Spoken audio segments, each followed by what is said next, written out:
Every exercise allots an alteration of some kind, except one: hanging.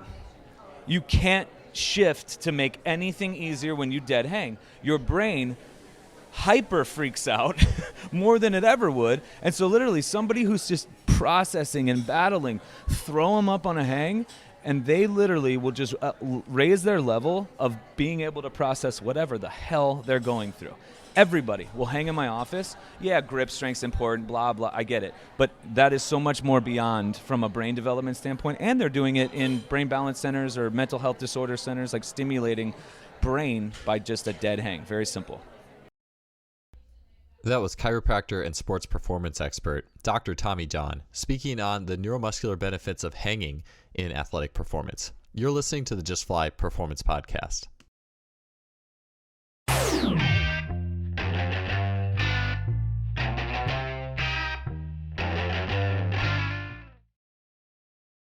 Today's episode is brought to you by Simply Faster. Simply Faster is an online athletic performance technology shop distributing items such as the Freelap timing system, GymAware, K-Box, 1080 Sprint, and the Speed Mat. I've gotten many of these items from Simply Faster and can confidently say that they make today's best training technology available to everybody. The Freelap timing system has revolutionized both my practices and my athlete assessments, allowing me to look at the 10-meter fly capability of dozens of athletes in a matter of seconds. It is wireless, compact, portable, and incredibly versatile. The K-Box and 1080 Sprint are fantastic tools for any coach looking to build speed, agility, and implement training scenarios that go beyond the traditional weight room. The 1080 Sprint is being used by great coaches training some of the fastest sprinters in the world, and it truly represents high-performance speed training. I can personally attest that Simply Faster's customer service is second to none. Christopher at Simply Faster responds quickly to queries, and anyone who makes a purchase from Simply Faster is in good hands. If you want to acquire some of the best high-tech training equipment available, stop by simplyfaster.com. That's simply with an I, faster.com. They are the future of coaching technology. Ladies and gentlemen, sports enthusiasts, one and all, welcome to my show. Thanks for being here. I'm your host, Joel Smith, and this is the Just Fly Sports Performance Podcast.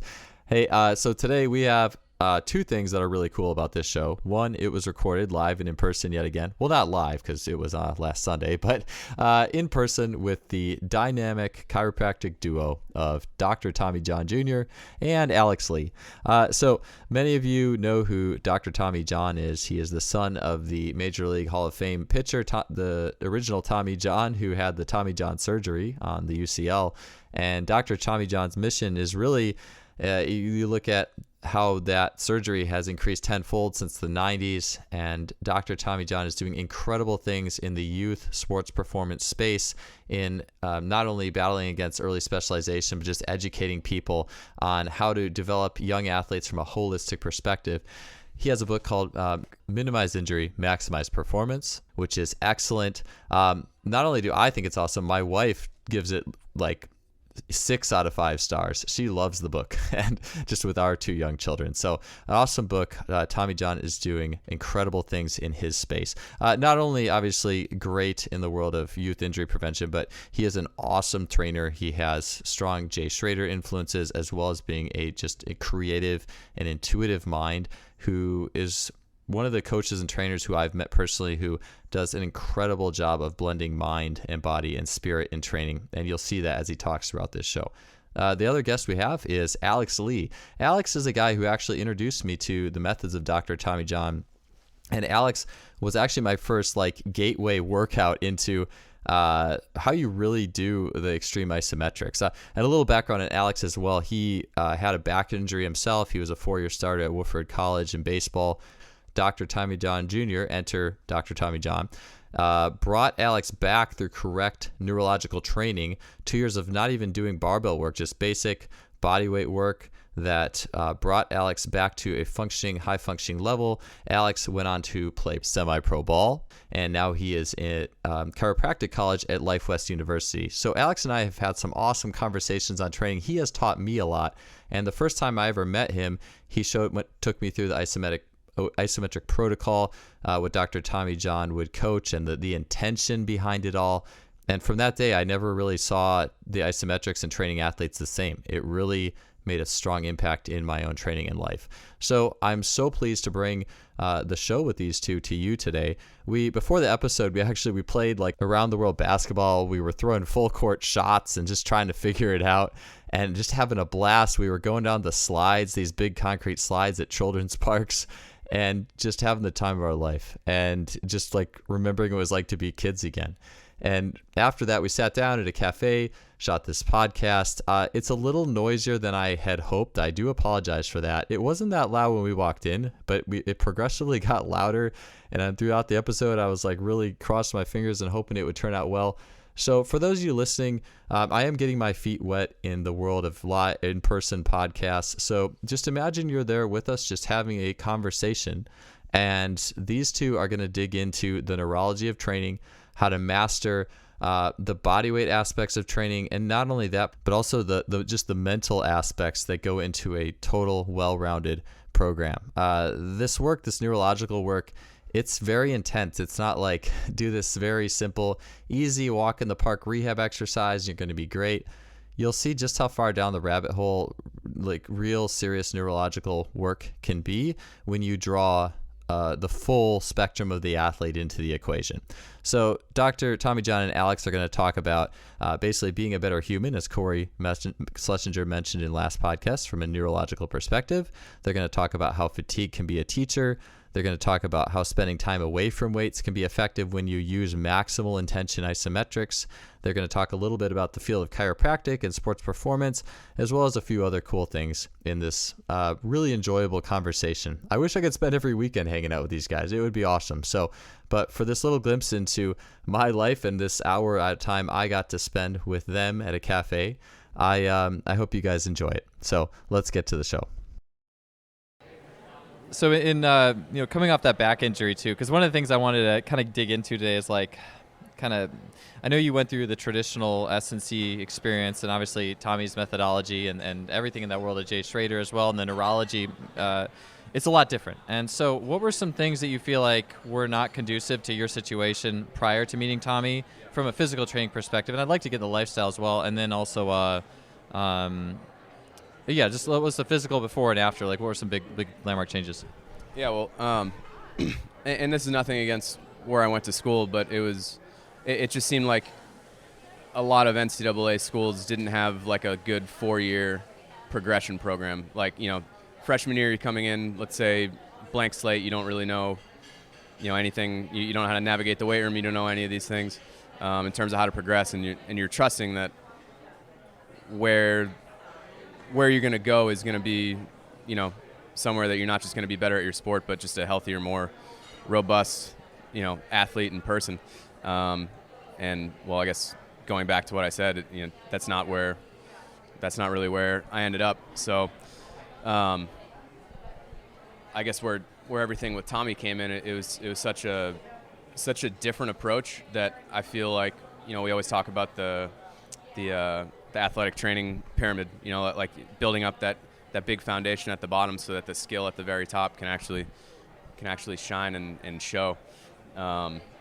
And being able just to pour into that foundation isn't something that I feel like happened, over the 4-year program at school. And, it's such a short amount of time in terms of periodization and different things, planning to get to a certain point. I just feel like I was always tired and slow, and it was things that weren't developing like a long-term athlete. It was developing shorter term. I don't know.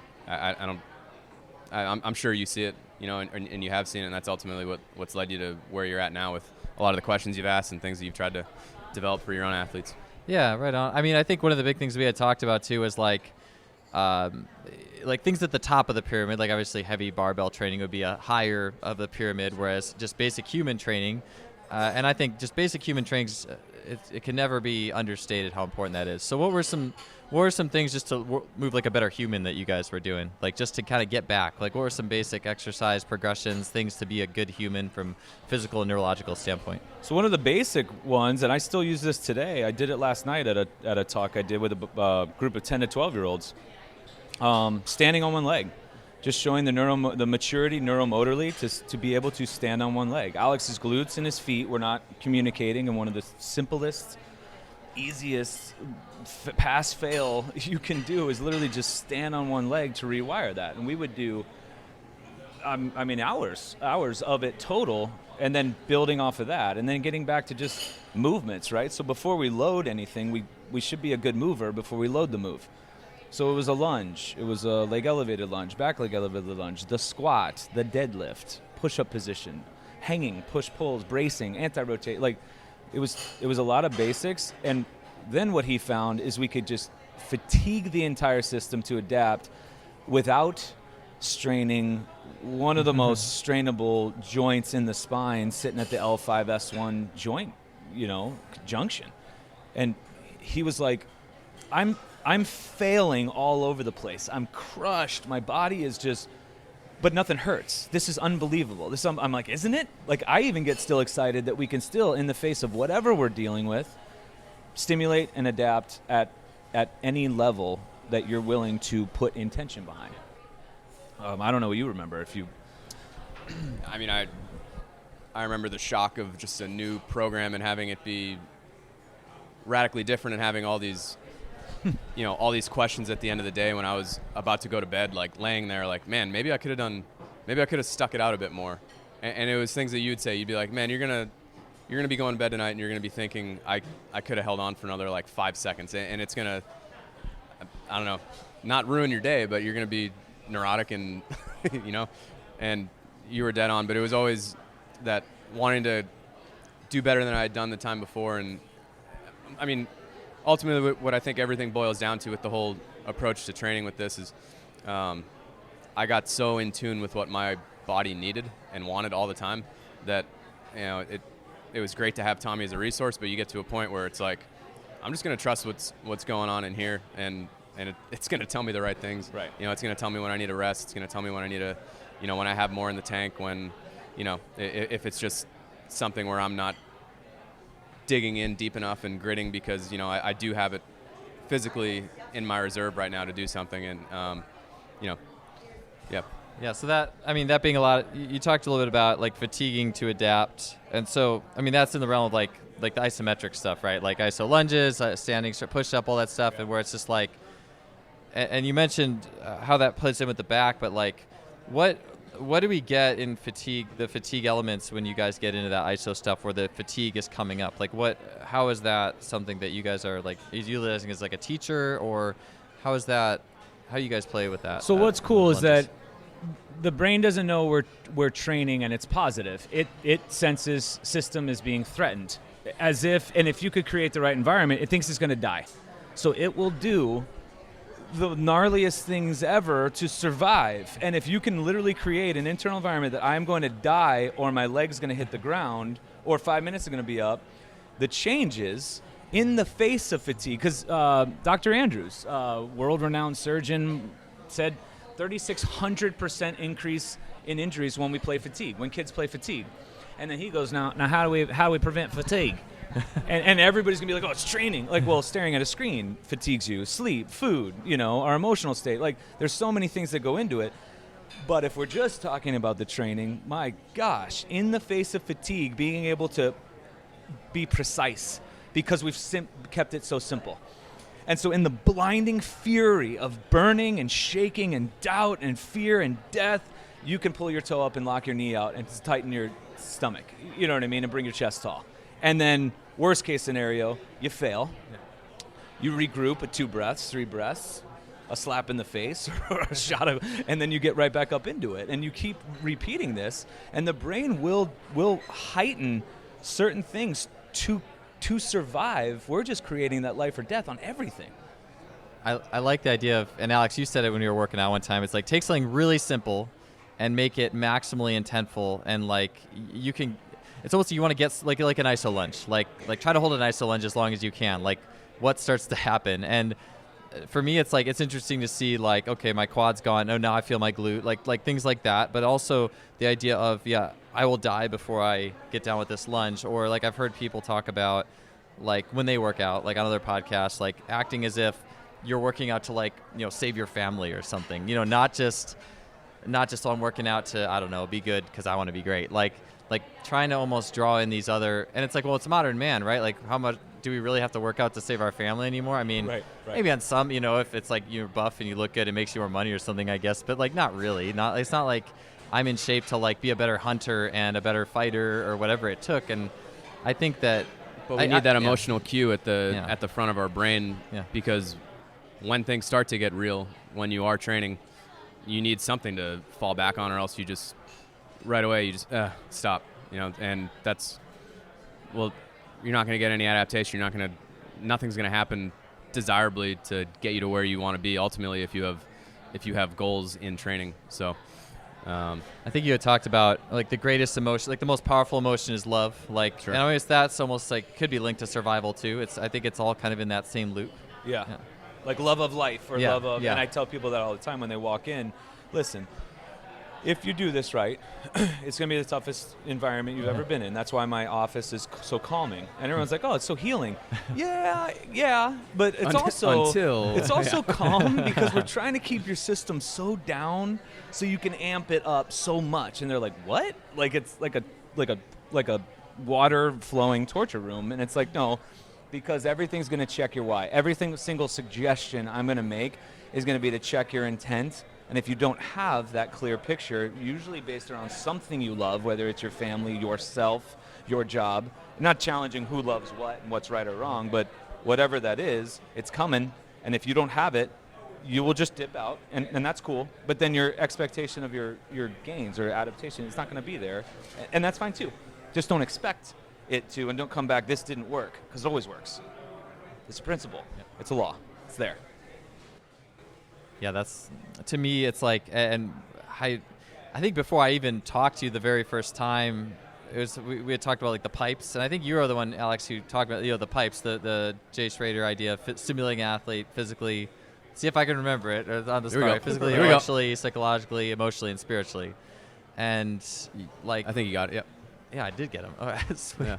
But this idea that like, it's how much of what we dump all our energy into is just the first P. It's Right. Sure. And how much do we lose by not?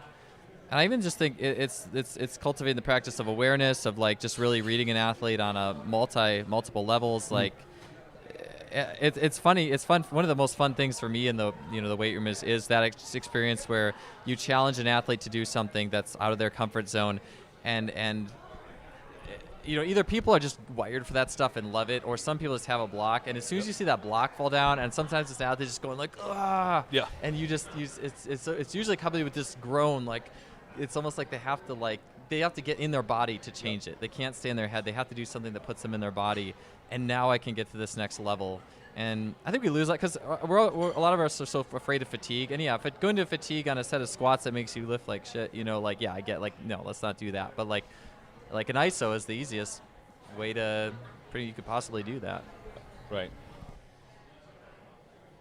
So, well, right on. I think, so along with like, so your kind of experience of change, and you went on to play a few years of semi-pro baseball after that, Alex?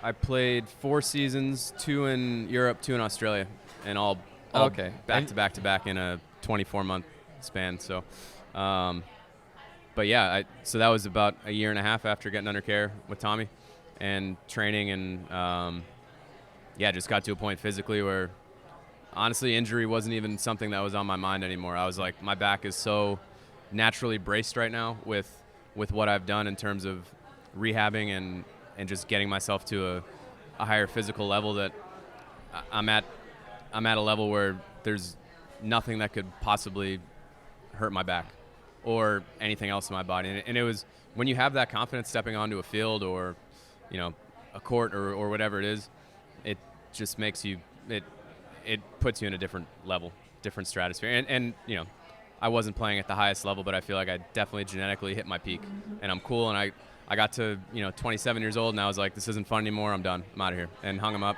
Didn't even think back. So that's a good point you just made. It was like, with every injury, minor, major, comes the PTSD in our neurology that it holds on. It remembers. The brain remembers everything that's ever happened to us, arguably from womb to now, right? And if there is the injury, it will not. If it senses it's going back to that environment, it's going to freak out and it's going to hold on, even if the environment's safe. So part of the rehab process, one of the most important ones, is to break that PTSD, and that's a very uncomfortable place to be.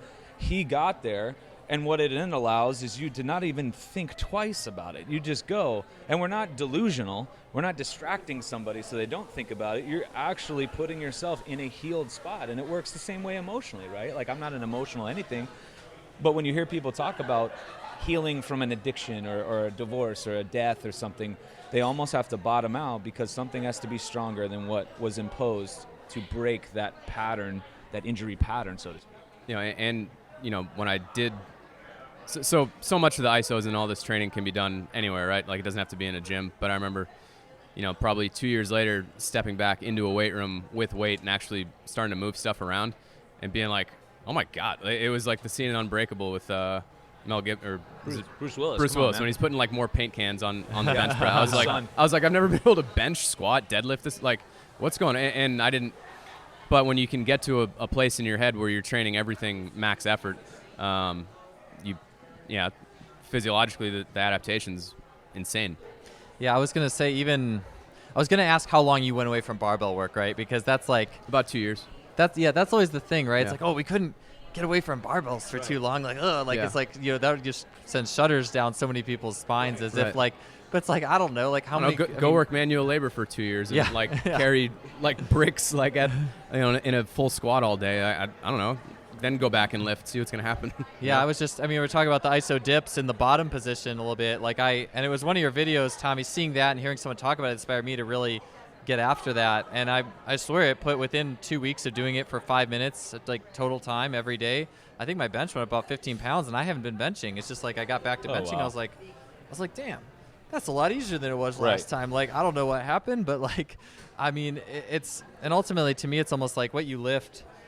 And Chris Chase and we talked about this when we did the podcast. It's like those lifts, it's really cultural. Like, if no one ever invented a barbell, I don't know, would you like say who can lift the heaviest tree or push this car or whatever the cultural standard is? But like it's everything underneath it that can push whatever the cultural standard of strength expressed is. And so I really just like that. I like that it's like, okay, let's get away from this. And I know you guys probably, so outside the ISOs as well, kind of rewiring these patterns, emotional, lifestyle, the emotion and the coaching that goes into all this. I'm sure there was a fair amount of work in the the chiropractic realm, and I really love that you guys are both guys who are I believe are just pushing like that marrying of chiropractic and physical training together, and I'd love to see where that is going in the future. I know a lot of people listening to this aren't chiropractors, but just in terms of I guess a futuristic viewpoint or a practical viewpoint, tell about how that helped and where you see that like pushing the field forward. So if chiropractic is about reconnecting your brain to your body back to your brain through your spine. If your spine shifts or gets stuck, if it's stuck, it's a bad feedback loop back to the brain, and then that feedback loop is off that reality, and that reality's off, and now all of a sudden you have interference creating immune, endocrine, digestive, circulatory, musculoskeletal errors when there's not necessarily an error there. So a true chiropractor will just go in and assess the spine, and see where it needs to be adjusted. Where is this person stuck? They should try to talk themselves out of an adjustment. You shouldn't need one. Like, a dentist isn't trying to drill on teeth. I hope not, right? So I've had one who does. right. So we're trying to look and talk ourselves out of it, and then if we're in a position that person's stuck, all right, we apply a force. And then the body goes ahead and takes itself, and it does the rest of the adjustment. It's called the innate adjustment. We just apply a stimulus, right? And so it's just reconnecting. Well, now, this is a whole new reality. You have a complete connection. It's a floodgate opened up. Well, now let's take advantage of that. And that's what happens in my office. As soon as they're up off the table, they're moving, and they're moving a lot based on things I've found on their day one or stuff that's going on with them, but they're moving quite a bit. And then you start to have moving those segments that have been stuck for so long, initiating these patterns that they've been choked off for quite some time, sometimes 50, 60 years in certain people. And since it's a physical, chemical, emotional construct that creates this, well, we have a movement. Now all of a sudden, if they're able to create some emotional freedom, or now they're craving certain foods. They don't know why, because they're moving their bodies. And that's why I say in the book as well is when you get clear and you start moving, you start craving things. Because your innate knows it can't perform because you're moving if you eat this. It's just this beautiful, not a vicious cycle, but an amazing cycle. And you start to see that. And again, I don't cram diets down anybody's throat because I just don't think there is one, right? I don't think there's a way. But if you just start reconnecting people to themselves, that's the chiropractic. And I always say I usually wear a hat in the office. I'll flip the hat around. Now I'm not a chiropractor. Now I'm your trainer, or your, and that's it. Okay, now we're going to talk something totally different because your tight back, your neck pain has nothing to do with chiropractic. It's a movement issue, or it's an emotional issue, or it's a nutrition issue, or a chemical issue, or something that way. I like that. It's kind of like the flip the hat thing too. It's like you think about people who go too far, who dig too far in any field, regardless of what it is. I'm a strength coach. I dig too far into 1 rep max, squat and deadlift and bench, or anything, right? And to know when you don't need that, because some athletes do just need to get a little bit stronger. Cool, but to know when to flip the hat is so awesome. And I've talked to. It's funny because in the last month I've talked to a few therapists who talk about the idea. And I'm glad you brought it up because I've actually never even had chiropractic done on me, to be honest. But the idea of sorry guys, I know I can't believe I have you. Dude, he's gonna be in clinic very soon. He's worth the drive. Yeah. Oh, right on. Yeah. I'm a guinea pig. Go right on. You can crack my neck your as many body. times as you Donate want.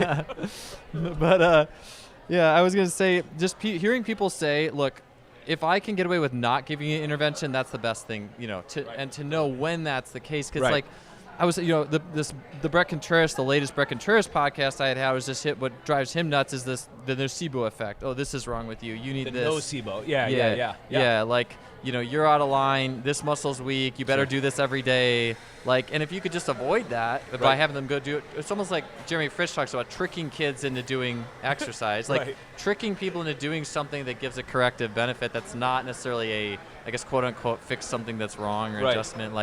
I've started to realize, wow, to me that is so where it's at. I mean, maybe even something as simple as, I'll do sometimes during the day, I'll do breathing drills where I put something, a foam roller, not a foam roller, but a roof elevated split squat or a pad on my mid back, and I'll just lean back and I'll do breathing as deep as I can.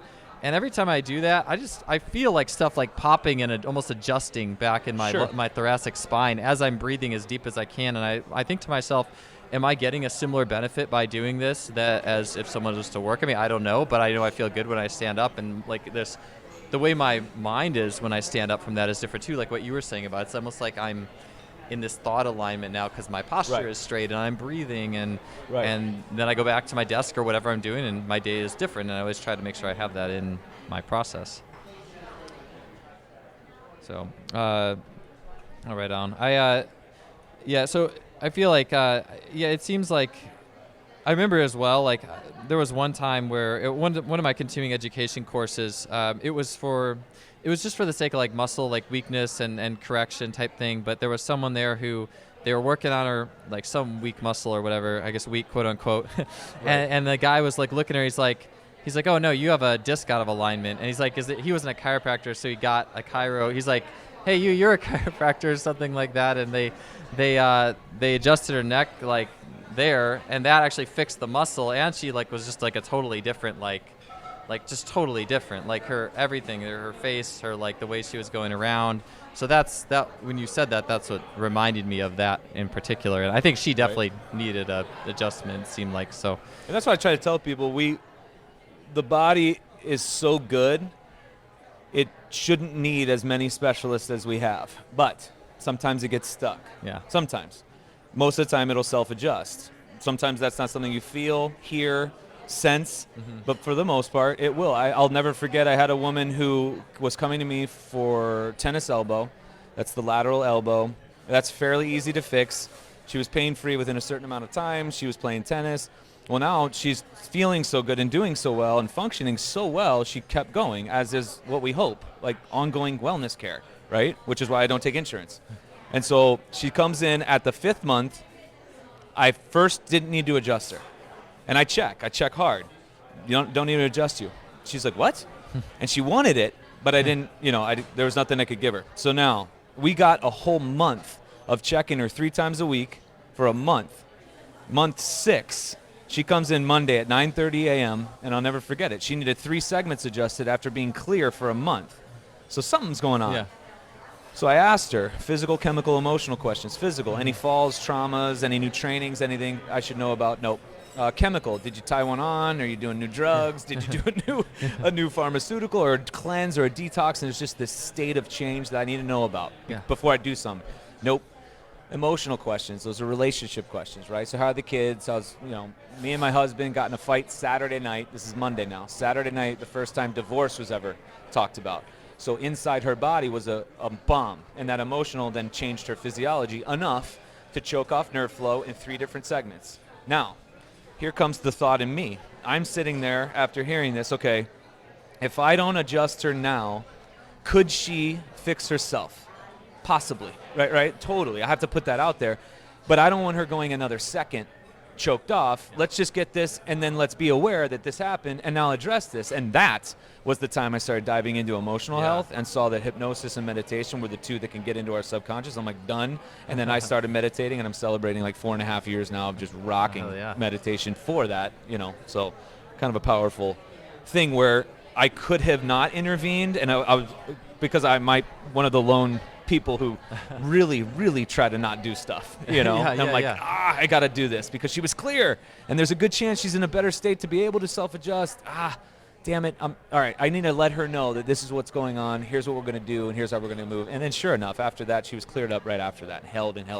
Well, and I think with what you just said, you're probably one of the most conservative conservative chiropractors I've seen in terms of adjusting people. You honor that so much, the innate that we have within us, that we're designed perfectly, and let's not get in the way and try to play God with what we're doing, But yeah, I love that about your approach and what You're you such do. a defender of the power inside us. I almost take it like personally when somebody's not honoring theirs, and I'm like, ooh, almost like it's a family member or something. Like, are you talking smack about the power inside of us?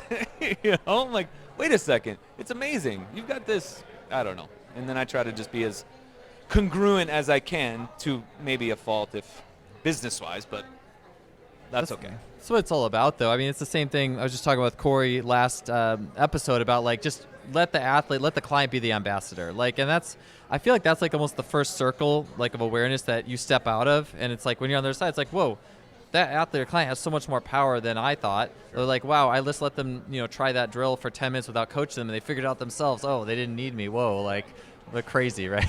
Right. And it's once you step on this hoop and realize there's a lot of athletes who don't need nearly as much coaching as you think they do. And I think it's cool, with you guys coming full circle, not only chiropractic, but also exercise. The more pieces of the equation you can come from, the more you see the problem solving, potentially able to happen, an intervention that you didn't program or didn't do. And so, I know in coaching, obviously, it's becoming more of a thing, thankfully, where it's be as hands-off as possible. And you just hear of elite coaches. It's I say way less now than what I used to. And was it Coach K with Duke? I think it's something this is the least I've said to this team, ever said to a team, during the course of a game. I say way less to this group. I don't know if it's maybe the group specifically, but I think that's just where coaching goes. It's just every year, see what the power of the athlete has, say less. See the power of the athlete, say less. See the power of the athlete, say less. And view less of this whole thing as a big corrective. Well, not only that, but if you just apply that, right, you get with chiropractic, you get a better nerve flow. You get a more adaptable person that's going to be better at whatever they do, whether it's a sport or just being an everyday person. You get a team of athletes like that.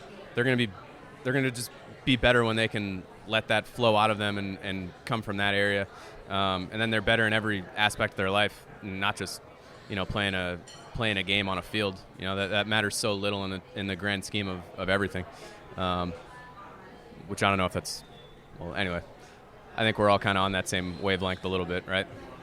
Yeah, I always think Guys, the more connections you can make with life, even what we were, a couple of, it's funny because I almost catalog these in this podcast. But Tony Holler, the Feed the Cats, and training track athletes and making it fun for them rather than, just it's about 8-200s and the grind. Right. It's no, here's your inner power and what you guys are awesome at. well, let's just express, and it's almost like let's have this expression of gratitude for that, and we'll train like it. Right. And it's like, Tony was an educator, and he's been through the school system, and he sees how it's not just, training. This is applicable to every aspect of life. And no, right on. I think that's always something that's important. I was to say, time of the hypnosis thing is interesting too. I've been getting into hypnosis. I mean, I feel it make a difference for me in just strength, because that's typically the ones that I do.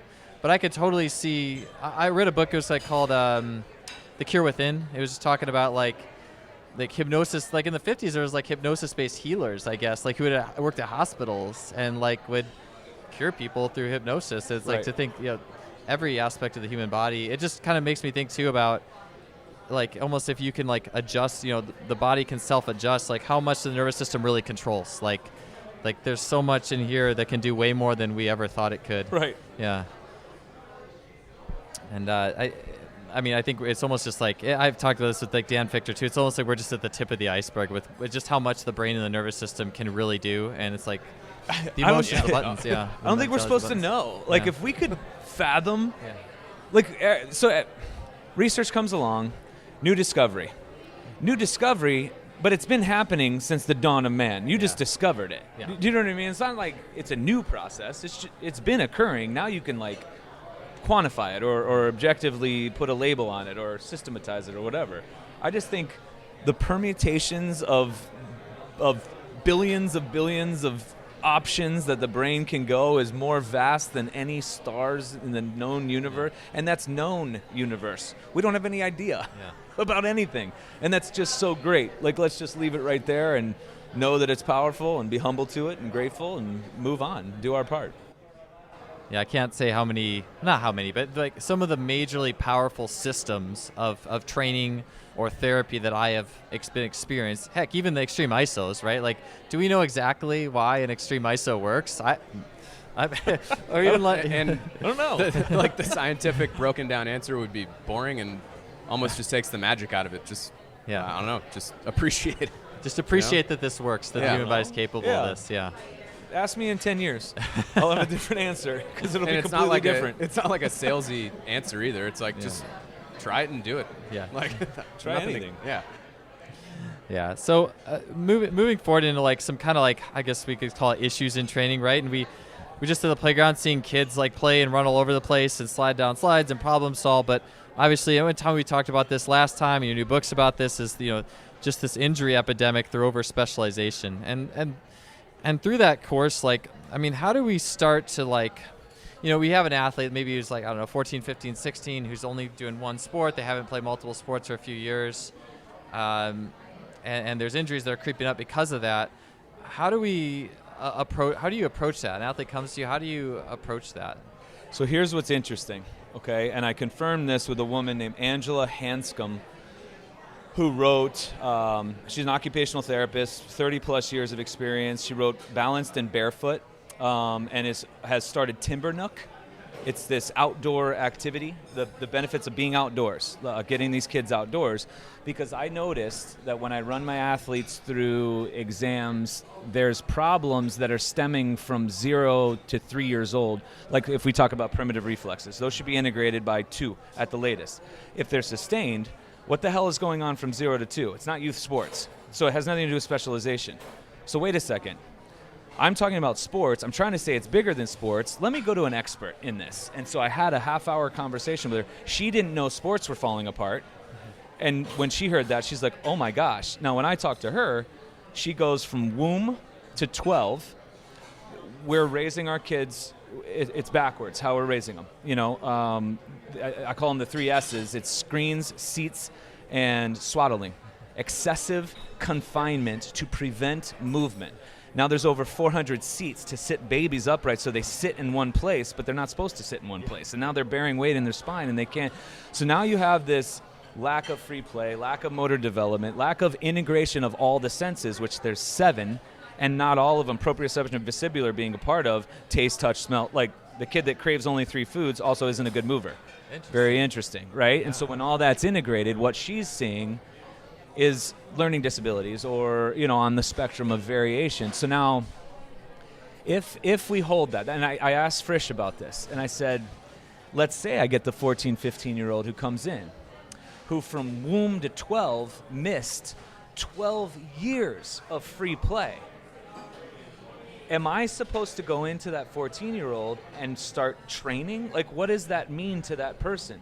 They were supposed to go through the developmental processes that naturally occur when you just literally stick a kid outside and just leave them outside, like we witnessed when we were sliding down that slide today. So I'm torn, because do we do Frisch's model where we have people playing? There's like a playful element to it, and then they have a certain level they get to, and then we transition to more specified, or we start loading those movements. Or so how I approach it is I don't go as rudimentary as play, but I do the basics of what we almost did as infants in 1,000 rep schemes, in tons and tons and tons. And then when they establish some general form of, basic movement patterning, then all of a sudden I'll load and we'll get into a performance realm, because there's no reason to go earlier because you can't speed that up.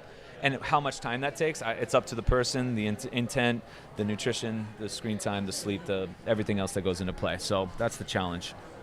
Yeah, so some of that high rep stuff too, because obviously if you have to rewire something, you need to do a ton of reps. I think that's something the industry doesn't really do a lot of. Like, I know, Alex, when we would work out, it's like, okay, you're going to do 50 arm circles each way, 50 hip circles each way. It's like a lot of reps, and a lot of people, it's like either it's as a warm up. Yeah, as a warm up, Yeah. and then I know like the three-way shoulder thing and things like that, and walking for 10 minutes. And so what are some of those big movements that need to be done a lot of, for like basic? I don't know, like you almost like say it's like taking your daily apple of body health neurologically, or like what are some of those big rock movements that need to be done in high rep for, I guess, especially those people who have lost like the reflexes or over specialized, but also just for the sake of maybe anybody? Sure. Well, you just talk about a basic cross crawl patterning. So I guess Superman's would be the biggest staple there, with being on your stomach, right arm, left leg raising up behind you, and then alternating, and in the same pattern that we would progress from crawling to walking upright to running.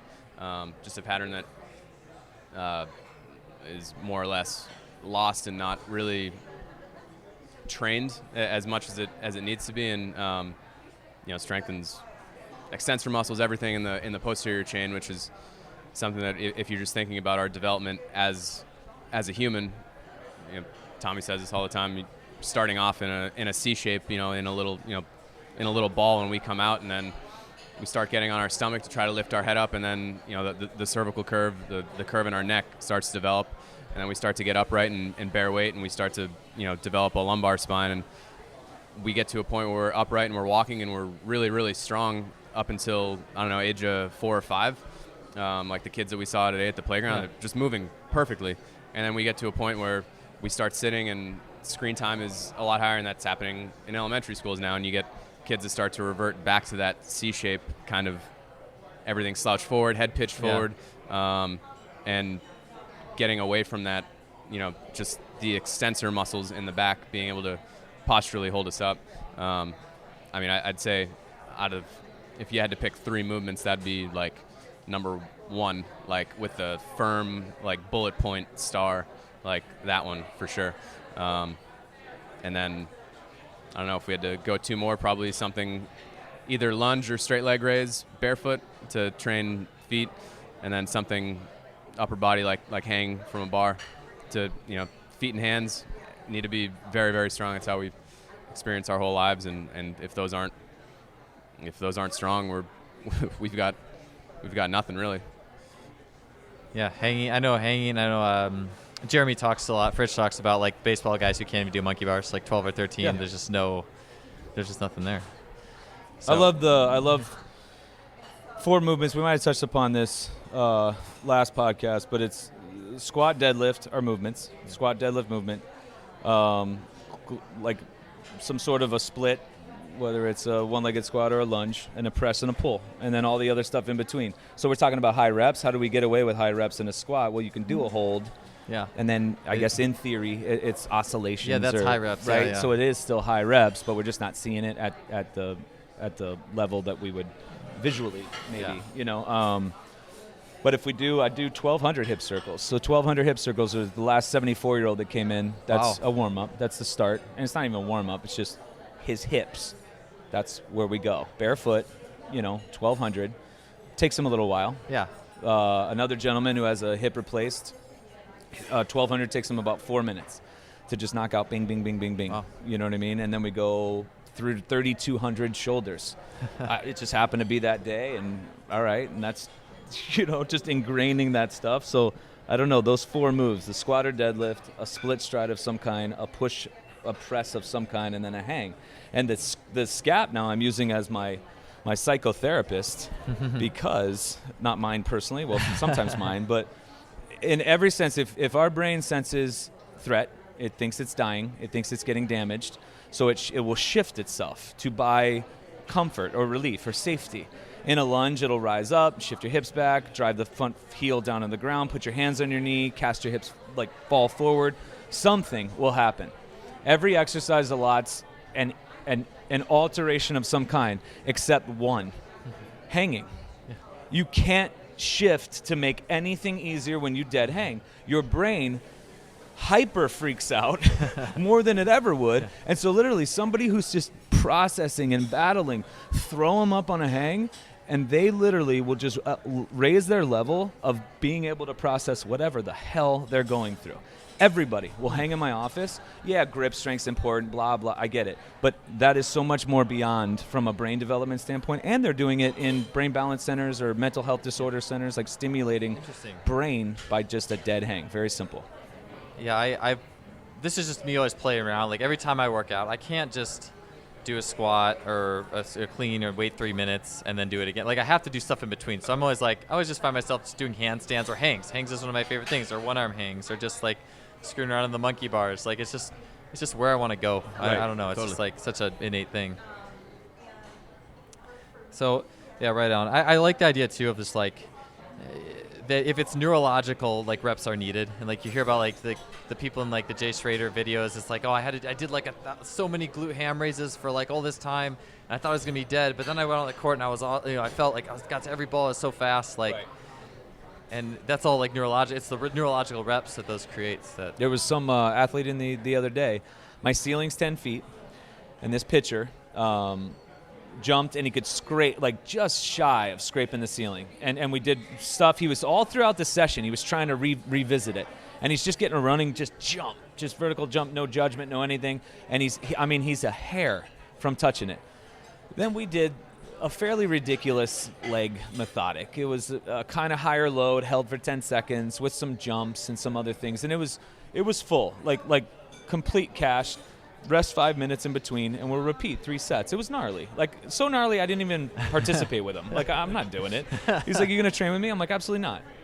He's like, why not? I'm like, my why is not bigger than that. And he goes, but then when he finished the 3rd set, done, cashed, goes and puts his hand through the ceiling.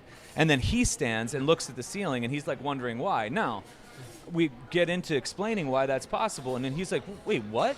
Now, what we want to try to do is have him repeat that 100 times. And that's where we stimulate that to where that's your baseline, is we put 4 inches through the ceiling instead of just scraping it, right? At the end of the workout. It was kind of an enlightening moment for an athlete, and now he's putting things together that I could talk till I'm blue in the face.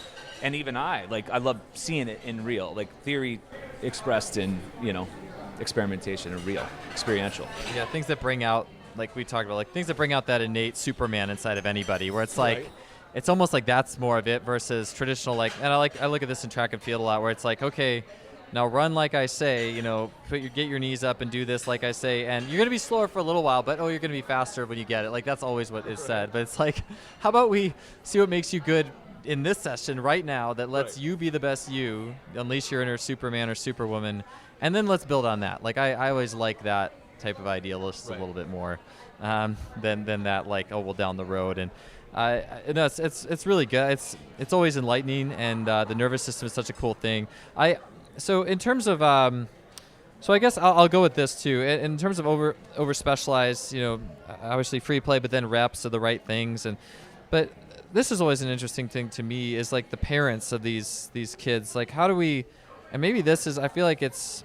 Do you think the culture change into over specialization? Where does it really start? Does it start with the parents? Does it start with the way we look at sports? I mean, that's a big question, but like, how do we? So here's the thing. The youth sports industry is $17 billion, and they're selling the lie that specializing is creating a higher performing athlete. And it's not even researchable. Like, it doesn't make any sense. But they are pushing that and doing a very good job of approaching who? They're not approaching the 9-year-old. They're approaching the parent of the 9-year-old, knowing that all a parent wants is what's best for their kid. There's nothing wrong with that, but that industry doesn't get to $17 billion a year by being honest. Yeah. And so does it come down to the parents? Well, yeah, ultimately, but they're being sold and they're being lied to, and they don't know.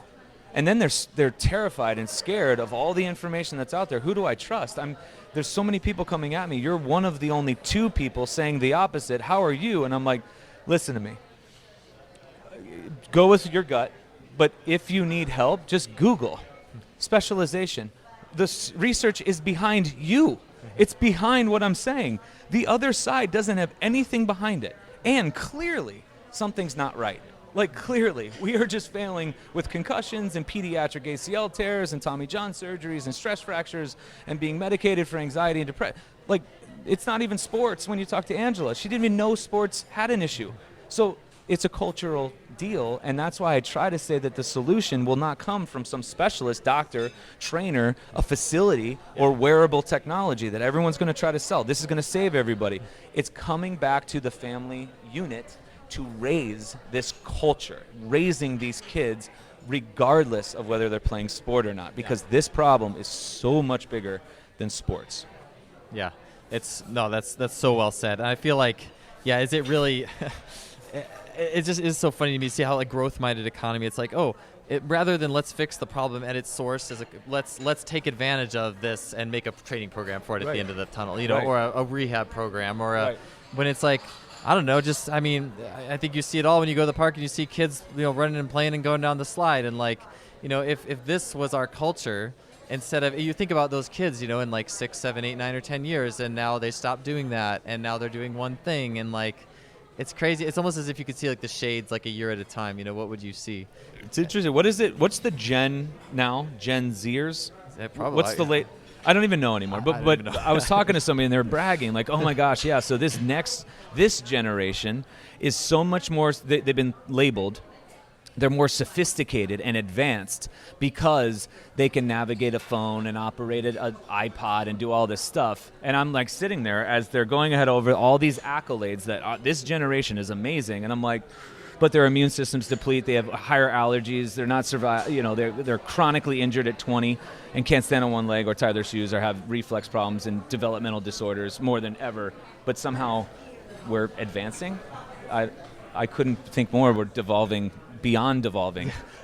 I heard it was an ad on my Slacker radio. It was kind of depressing. It was talking about this is nothing to do. Well, I mean, it has everything to do with sports performance, but it's like I just love these conversations. But it was basically like, look, like we evolved this far because there was stress in our lives. Like there was legit obstacles to overcome for us to become who we are. Now you go to the supermarket, can buy anything you want. Of course, nutritionally devoid food. Everything is taken care of you. There's safety nets everywhere. Like you almost can't mess up in some senses of the word. Life is so handed to you. And you hear about watered down classes just so everyone could go to college. And it's almost like is there any other place to go to but to devolve? And you see like, someone on the smartphone and what you were talking about, like the mind is the body, right? Like a healthy, well-functioning, aligned mind and body is totally different. It's like, those kids who are laughing and playing and expressing themselves, it's not like they're sitting over there. It's not like they're like have this hunchback, like, they can all stand on one foot. They're all like, that mind-body connection is just bang on and they're having a great old time. And then, I don't know, it was kind of depressing, but it's basically the idea, like we have nowhere to go but to devolve because it's too easy. Right. Yeah. Okay, well, going back to your question a minute ago about, what to tell the parent, right? We were talking about it yesterday, Tommy, with like at 5 years old, there's no, you don't sign your kid up for Little League and hope that someday he's in the big leagues, right? You sign him up for Little League because he's going to go play with his friends. And then you keep, progressing and they get a little bit older. And then with a lot of these, I don't know, youth sport business, whatever you call it, they're starting to throw more of, don't get left behind and Yeah. scholarship opportunities and all that. And you were saying that there's a fixed, like the number of colleges and scholarships isn't increasing. It's the same amount, but the amount of money that's not the growth part. That's not the growth economy part. Yeah. Right. Sure. Yeah. Like it's fixed. It's just more family time and money getting thrown into something that isn't.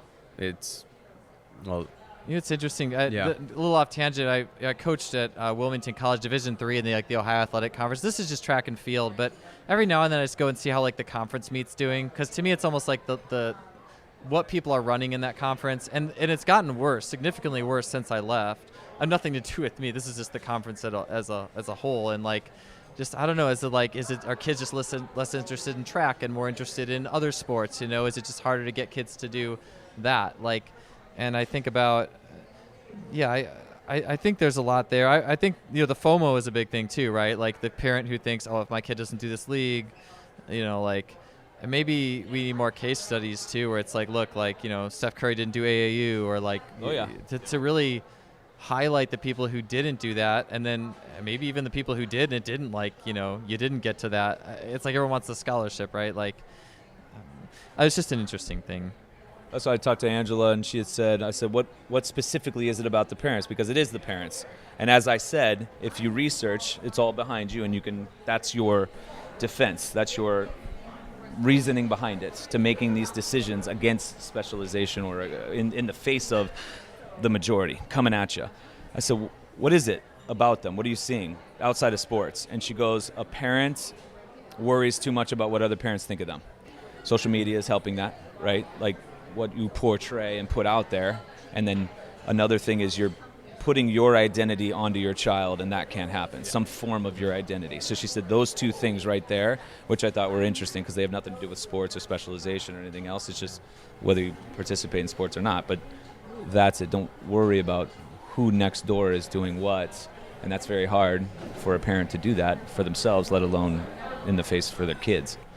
Yeah, in this society where it's like, where we have everything, what's left? Oh, my kid's better than your kid. You know, like, and Right. It's like, whether we mean to or not. I mean, and even with my, you know, like, with my children, it's like, I feel like it's my mission to not, you know, almost to like, just to not have it's like, I almost want them to be good at something that's not sports. Like, I always want them to be physically active, but I almost want them to be like really good at like drama or something, just to force me to have no hand in how good you are, or you did what I did. Like, I almost really want at least one of them, if not both, I don't care, but like to do something that wasn't what I did, because otherwise I just feel like if one of my kids loves track, I just feel like I'm just like, oh, like then here comes dad, like, like, you know, Right.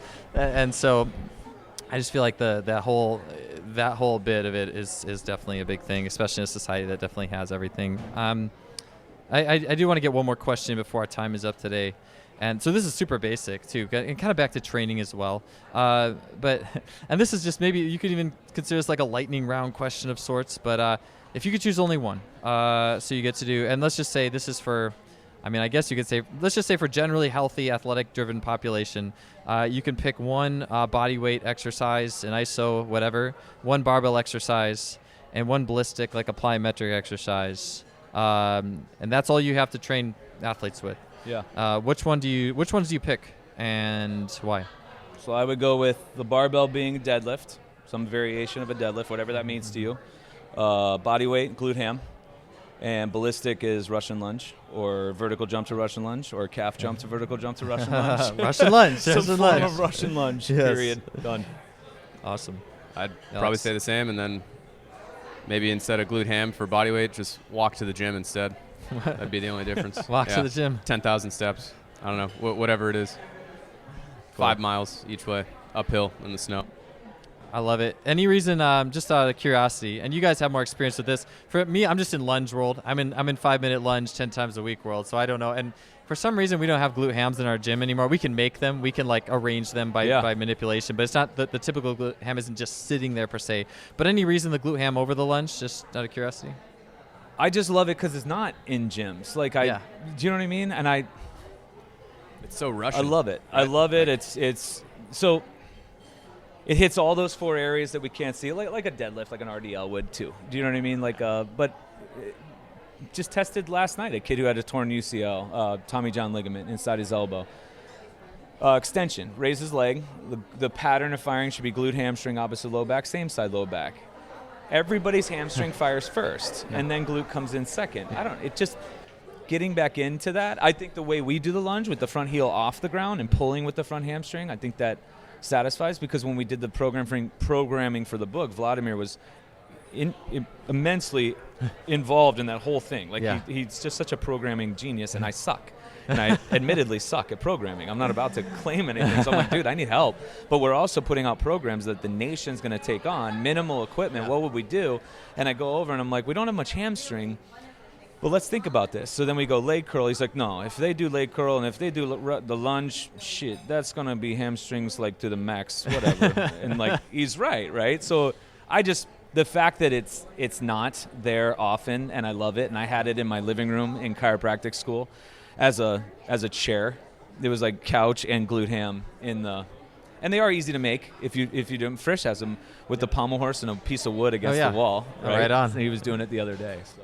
Any favorites, like obviously ISO being a staple, like ISO hold or ISO into reps, or any typical protocols you guys like? I like the holds first for everything, right? Like just learning. So even a guy, complete foot drop, nerve impingement, somewhere in his spine, wherever it is, but could do glute ham hold, it's completely successful, no increase in symptom at all, and could actually carry it out fine. So we just exploit the hell out of it, and he stayed there. I think we totaled over 7 minutes that night, and he was 74 years old. And big thing is, okay, great, you represented it. How'd you feel 2 days later? Could you do it again? And he's like, oh, hell yeah. No medications, no anything. Real proud that he's not on any medications. And then when that gets good, then you can go to the rep, I find, and then you could do the drop but another accessory move would do 100 to 200 reverse hypers, on the same machine. Yeah. I don't know. Just basic. Right? Yeah, just simple. Not even overthinking it.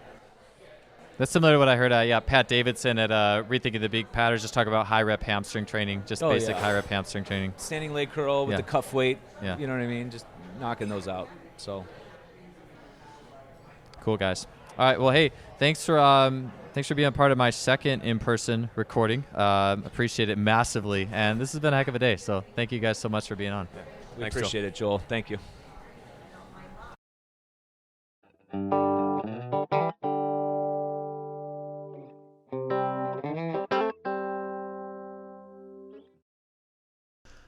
All right, that does it for another episode. Thanks for tuning in today. Enjoy you guys listening. And again, I'm just so blessed to run this show and talk to people who are changing the game, changing the field, changing the consciousness of coaching. And it's like when I really, this show has really changed the way that I think about things and what I'm aware of. And it's changed my own training. And I'm just really blessed to have people like Alex and Tommy in my life. And I hope you enjoyed that talk. Anyways, if you enjoyed it, the show, please leave us a rating or review on iTunes, Stitcher, whatever you're listening to. Also, visit our sponsor, simplyfaster.com, suppliers of high-end training technology, K-Box, gym wear, force plates, contact grids, muscle stimulators. They really have the best in each aspect of sports tech, also a great blog. So be sure to visit them. And we'll see you guys next week with another great guest. Have a good one.